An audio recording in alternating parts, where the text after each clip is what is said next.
বিপ্লবী সহ সাংগঠনিক সম্পাদক যার নেতৃত্বে খুলনা বিভাগের 11টি জেলা সংগঠিত চলেছে সাবেক ছাত্রনেতা বাবু জয়ন্ত কুমার কুণ্ড। আজকের সভার বিশেষ অতিথি জাতীয়তাবাদী ছাত্র দলের সাবেক সাধারণ সম্পাদক ছাত্র দলের সোনালী বজ্রপুর বাসপের কৃতি সন্তান জাতীয়তাবাদী দলের তথ্য গবেষণা বিষয়ক সহ সম্পাদক আমিরুজ্জামান খান শিমুল মঞ্চে উপস্থিত জাতীয়তাবাদী দলের নির্বাহী কমিটির সদস্য বড় ভাই মীর নবুল ইসলাম লাবলু, জাতীয় নির্বাহী কমিটির সদস্য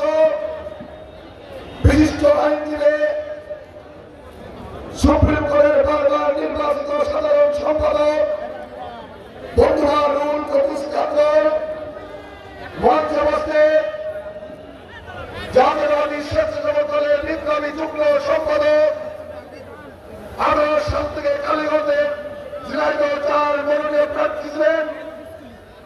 ঢাকা বিশ্ববিদ্যালয়ের জাতীয়তাবাদী ছাত্র দলের সাবেক সভাপতি জেরাবাদন ছোট ভাই সাইফুল ইসলাম ফিরোজ, জাতীয় নির্বাহী কমিটির নেতৃবৃন্দ, জেলা বিএনপির নেতৃবৃন্দ, বড়টা ইউনিয়নের সভাপতি সাধারণ সম্পাদক সহ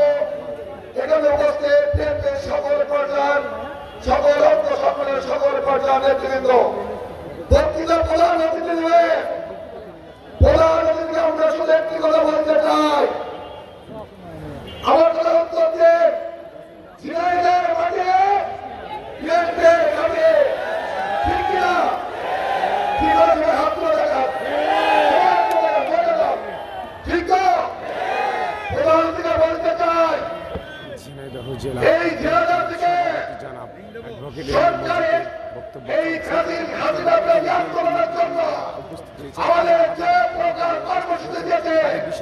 সকল বাধা অতিক্রম করে আমরা সেই কর্মসূচি পালন করেছি। আজকে